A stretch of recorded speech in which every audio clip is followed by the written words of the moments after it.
Mr. Vice President, Governor, Congressman Thomas, Senator Wiley, and Congressman Miller, Mr. Webb, Mr. Bell, scientists, distinguished guests, and ladies and gentlemen. I appreciate your President having made me an honorary visiting professor, and I will assure you that my first lecture will be very brief. I am delighted to be here, and I'm particularly delighted to be here on this occasion. We meet at a college noted for knowledge, in a city noted for progress, in a state noted for strength, and we stand in need of all three. For we meet in an hour of change and challenge, in a decade of hope and fear, in an age of both knowledge and ignorance. The greater our knowledge increases, the greater our ignorance unfolds. Despite the striking fact that most of the scientists that the world has ever known are alive and working today, despite the fact that this nation's own scientific manpower is doubling every 12 years in a rate of growth more than 3 times that of our population as a whole, despite that, the vast stretches of the unknown and the unanswered and the unfinished still far outstrip our collective comprehension. No man can fully grasp how far and how fast we have come. But condense, if you will, the 50,000 years of man's recorded history in a time span of but a half a century. Stated in these terms, we know very little about the first 40 years, except at the end of them, advanced man had learned to use the skins of animals to cover them. Then about 10 years ago, under this standard, man emerged from his caves to construct other kinds of shelter. Only 5 years ago, man learned to write and use a cart with wheels. Christianity began less than 2 years ago. The printing press came this year.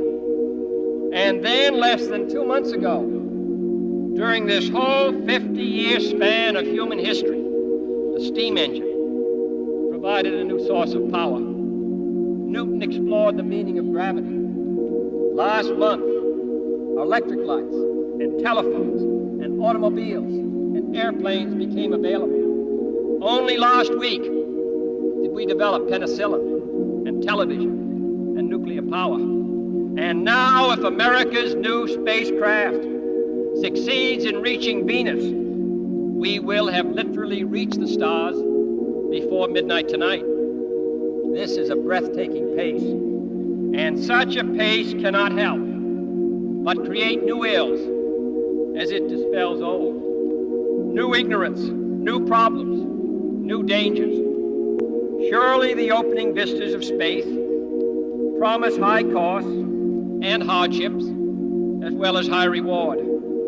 So it is not surprising that some would have us stay where we are a little longer, to rest, to wait. But this city of Houston, this state of Texas, this country of the United States was not built by those who waited and rested and wished to look behind them.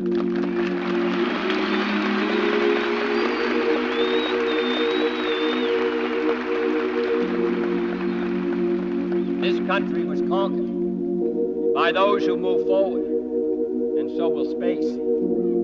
William Bradford, speaking in 1630 of the founding of the Plymouth Bay Colony, said that all great and honorable actions are accompanied with great difficulties, and both must be enterprised and overcome with answerable courage. If this capsule history of our progress teaches us anything, it is that man in his quest for knowledge and progress is determined and cannot be deterred. The exploration of space will go ahead, whether we join in it or not. And it is one of the great adventures of all time. And no nation which expects to be the leader of other nations can expect to stay behind in this race for space. Those who came before us made certain that this country rode the first waves of the Industrial Revolution, the first waves of modern invention, and the first wave of nuclear power. And this generation does not intend to founder in the backwash of the coming age of space. We mean to be a part of it. We mean to lead it.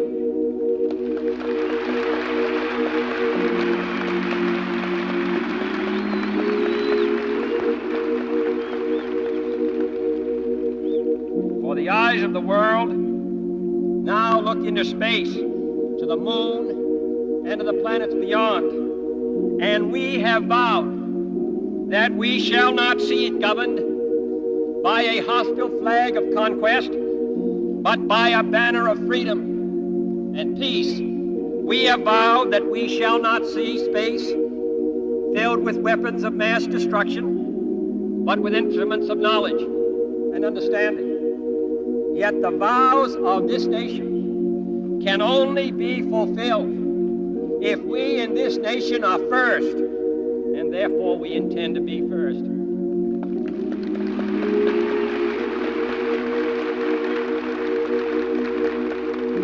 In short, our leadership in science and industry, our hopes for peace and security, our obligations to ourselves as well as others, all require us to make this effort, to solve these mysteries, to solve them for the good of all men, and to become the world's leading spacefaring nation. We set sail on this new sea because there is new knowledge to be gained and new rights to be won, and they must be won and used for the progress of all people. For space science, like nuclear science and all technology, has no conscience of its own. Whether it will become a force for good or ill depends on man. And only if the United States occupies a position of preeminence can we help decide whether this new ocean will be a sea of peace or a new terrifying theater of war. I do not say that we should or will go unprotected against the hostile misuse of space any more than we go unprotected against the hostile use of land or sea. But I do say that space can be explored and mastered without feeding the fires of war, without repeating the mistakes that man has made in extending his writ around this globe of ours. There is no strife, no prejudice, no national conflict in outer space as yet. Its hazards are hostile to us all. Its conquest deserves the best of all mankind, and its opportunity for peaceful cooperation may never come again. But why, some say, the moon? Why choose this as our goal? And they may well ask, why climb the highest mountain? Why, 35 years ago, fly the Atlantic? Why does Rice play Texas? We choose to go to the moon. We choose to go to the moon.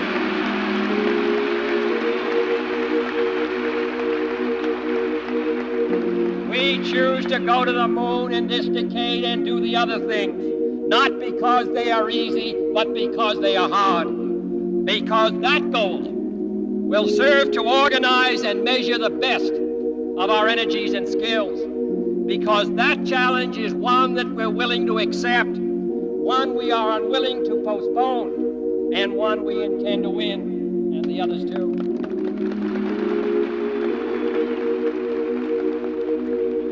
It is for these reasons that I regard the decision last year to shift our efforts in space from low to high gear as among the most important decisions that will be made during my incumbency in the office of the presidency. In the last 24 hours, we have seen facilities now being created for the greatest and most complex exploration in man's history. We have felt the ground shake and the air shattered by the testing of a Saturn C-1 booster rocket, many times as powerful as the Atlas which launched John Glenn. generating power equivalents to 10,000 automobiles with their accelerator on the floor. We have seen the site where 5 F-1 rocket engines, each one as powerful as all 8 engines of the Saturn combined, will be clustered together to make the advanced Saturn missile, assembled in a new building to be built at Cape Canaveral, as tall as a 48-story structure, as wide as a city block, and as long as 2 lengths of this field. Within these last 19 months, at least 45 satellites have circled the Earth. Some 40 of them were made in the United States of America, and they were far more sophisticated and supplied far more knowledge to the people of the world than those of the Soviet Union. The Mariner spacecraft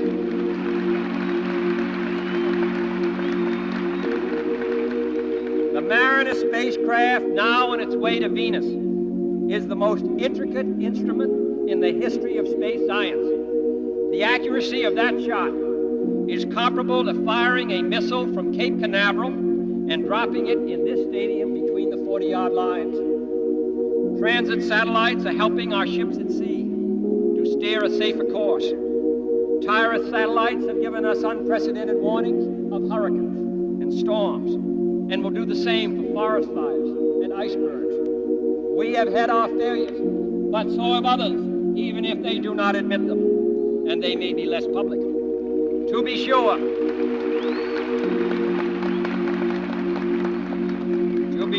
we are behind, and will be behind for some time in manned flight. But we do not intend to stay behind, and in this decade we shall make up and move ahead.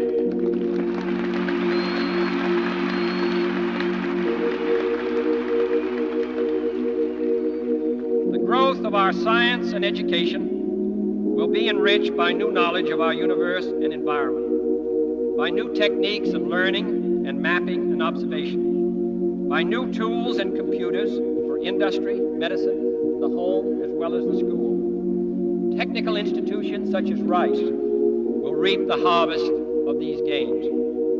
And finally, the space effort itself, while still in its infancy, has already created a great number of new companies and tens and thousands of new jobs.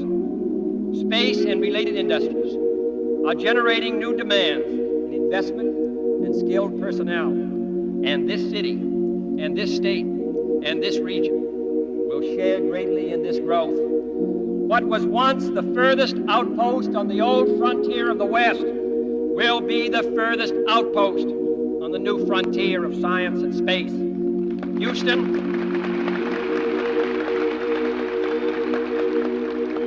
your city of Houston, with its manned spacecraft center, will become the heart of a large scientific and engineering community. During the next 5 years, the National Aeronautic and Space Administration expects to double the number of scientists and engineers in this area, to increase its outlays for salaries and expenses to $60 million a year, to invest some $200 million in plant and laboratory facilities, and to direct or contract for new space efforts over $1 billion from this center in this city. To be sure,